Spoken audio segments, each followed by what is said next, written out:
So हेर्न guys होइन कि आज चाहिँ हामी म चाहिँ आज होइन धेरै दिनपछि ब्लग अनि हेर्नु सुटिन्छ।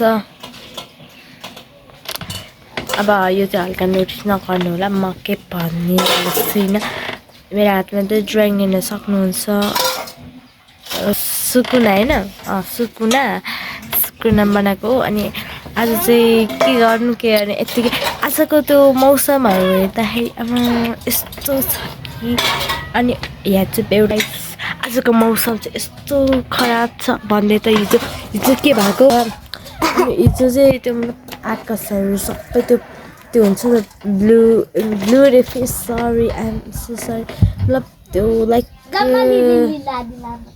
येल्लो कलर सरी सबै येल्लो कलर हुन खोजेको थियो। म देखाउँछु हेर्नुहोस् आजको अनि गाइज चाहिँ आजको मौसमहरू चाहिँ म देखाउन चाहन्छु।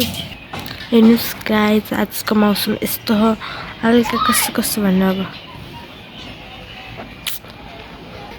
पानी पर्न खोजिरहेको छ माइ गड।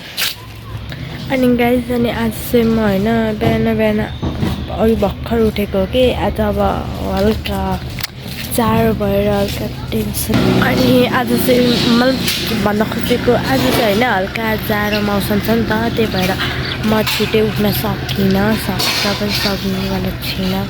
त्यसै गरी त्यही भएर म आज ढिला उठेँ। मेरो फेस पनि कस्तो छ अनि ग्राउन्ड देखाउन चाहन्छु। ग्राउन्ड होइन यहाँबाट क्लियर नदेख्यो भने यहाँ चाहिँ ग्राउन्ड ठुलै होइन। अनि अब कसले थाहा छ, अब थाहा हुने मान्छेहरूले पत्ता लगाउँछ। अब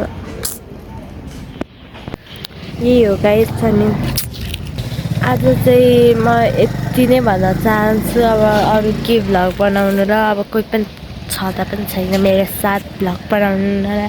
अनि सरी मेरो लिप्स चाहिँ हल्का त्यो हल्का आएको छ होला, तर पनि माइन्ड नगर्नु होला। अनि आज के भन्न चाहन्छु भने सबैजना सेफ भएर बस्नु होला, किनकि हावाहुरी मतलब हुन्छ त के भन्छ क्या त सबैजना बाहिर चाहिँ धेरै ननिस्किनु होला, म त्यही भन्न चाहन्छु। अनि जो पातलो मान्छे छ त्यो मान्छेले ढुङ्गा बोकेर हिँड्नुपर्छ भनेर भन्नुभयो, जिस्केको sorry I'm just caring. And त्यही भएर यति नै हो। Okay take care bye, see you another blog by.